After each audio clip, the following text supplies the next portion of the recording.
चोर कभी कहता है कि मैंने चोरी की है?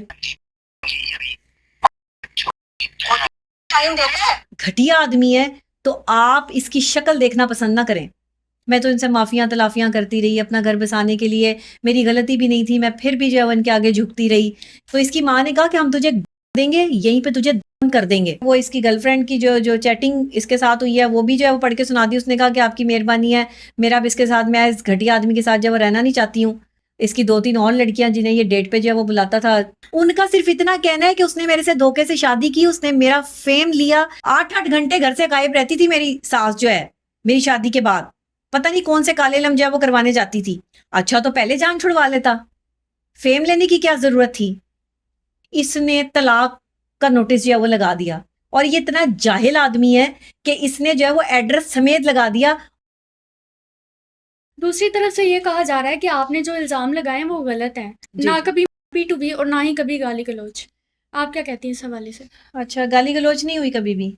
चोर कभी कहता है कि मैंने चोरी की है? क्या ना करता, उसका शौहर उसको मुंह लगाता ही नहीं। कॉल कॉल भी नहीं करने देता उसको, ना उसको टाइम देता है। तो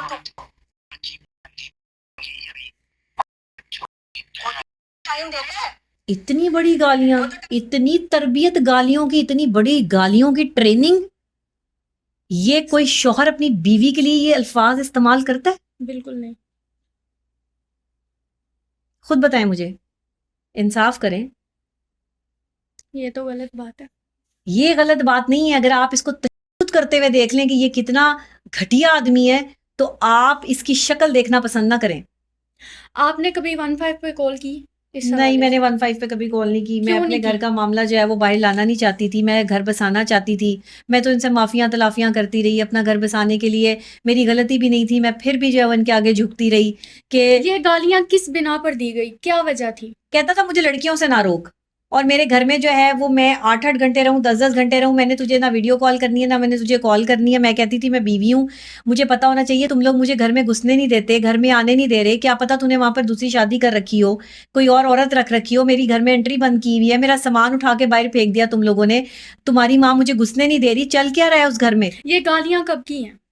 ये गालियां अभी जो पिछले दिनों लड़ाई हुई थी हमारी, ये तब की हैं। और उसके बाद भी कई गालियां पड़ती रही, इससे पहले भी गालियां पड़ती रही। ये तो मैंने इसलिए जो है वो रिकॉर्डिंग कर ली थी कि ये पता नहीं, मुझे नहीं पता था किसने मुझे गालियां देनी है या क्या देनी है। मैंने तो इनको घर आने के लिए कॉल की थी, इनके माँ बाप को। तो इसकी माँ ने कहा कि हम तुझे देंगे, यहीं पे तुझे दफन कर देंगे, तो हमें तुझे घर नहीं लेके आएंगे। उनका कहना है आप इन्वेस्टिगेटिव रिपोर्टर हैं, तो अच्छा। आप सीडीआर निकलवाएं, हमें भी, मुझे भी एक्सपोज करें और उन लड़कियों को भी एक्सपोज करें कर विद दिया प्रूफ। एक्सपोज, कर दिया एक्सपोज। मैंने तो जो है वो एक पॉडकास्ट में जो है वो इसकी गर्लफ्रेंड की जो जो चैटिंग इसके साथ हुई है वो भी जो है वो पढ़ के सुना दी। उसने कहा कि आपकी मेहरबानी है, मेरा अब इसके साथ, मैं इस घटिया आदमी के साथ जो है वो रहना नहीं चाहती हूँ। और मैं जो है वो इसके साथ कोई ताल्लुक नहीं रखना चाहती हूँ। आप मेरी चैटिंग ना चलाना प्लीज़, मेरा जो है वो निकाह ख़त्म हो जाएगा, मेरी शादी का प्रॉब्लम होगा।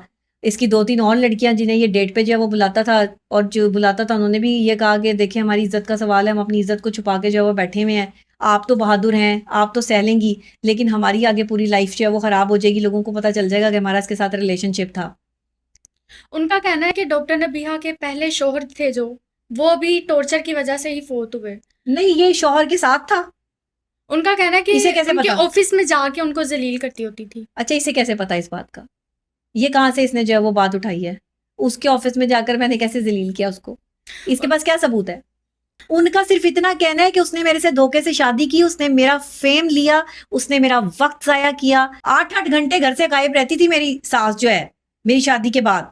पता नहीं कौन से काले लम जो है वो करवाने जाती थी। उनका कहना है कि जो इनके पहले शोहर थे, शादी के टाइम इनके पास 3-4 गाड़ियां थी, और जब वो फोत ओ हुए तो भाई, उनके इसको पास एक कैसे बाइक भी नहीं पता? थी। इसे वो कैसे कहते पता? हैं कि शुक्र है मेरी जान छूटी। अच्छा तो पहले जान छुड़वा लेता, फेम लेने की क्या जरूरत थी? कैसे जान छूटी इसकी? जान तो मैंने छोड़ी है, मैंने इसको खोला जो है वो मैंने दायर की है, मैंने इसके मुंह पे चपेट दी है। इसकी क्या औकात की है मुझे छोड़े? आपने थप्पड़ भी उनके मुंह पे। यही थप्पड़ होता है ना, एक औरत जब किसी मर्द को छोड़ती है, जी। इससे बड़ा थप्पड़ कोई नहीं होता मर्द के लिए। वो मर्द जो जलील कर रहा है एक औरत को, जब औरत अपनी तजलील बर्दाश्त करते करते थक जाती है ना, फिर वो मर्द को ऐसे जब थप्पड़ मारती है ना खुला का, वो उससे बर्दाश्त नहीं होता। तो देखिए मैंने तो खुला भी दायर की थी, अभी तो मेरी कोई डिग्री नहीं हुई कभी, अभी तो नोटिस जारी हुए थे, इसने तलाक का नोटिस जो है वो लगा दिया। इसकी ये औकात है। और ये इतना जाहिल आदमी है कि इसने जो है वो एड्रेस समेत लगा दिया, और मैंने फिर भी इनकी इज्जत रखी। मैंने एड्रेस काट के जो है वो पोस्ट किया सोशल मीडिया पे कि इनका जो है वो रेंट का घर है, इनको तकलीफ ना हो, कि इनके जो है वो मालिक मकान इनको कहीं बाहर ना निकाल दे। मैं कभी इनके घर के बाहर आके तमाशा नहीं लगाया, इन्होंने मुझे घर के अंदर नहीं घुसने दिया, मेरी एंट्री बंद की हुई थी। मैं इनकी इज्जत की वजह से जो है वो कभी बाहर भी नहीं गई।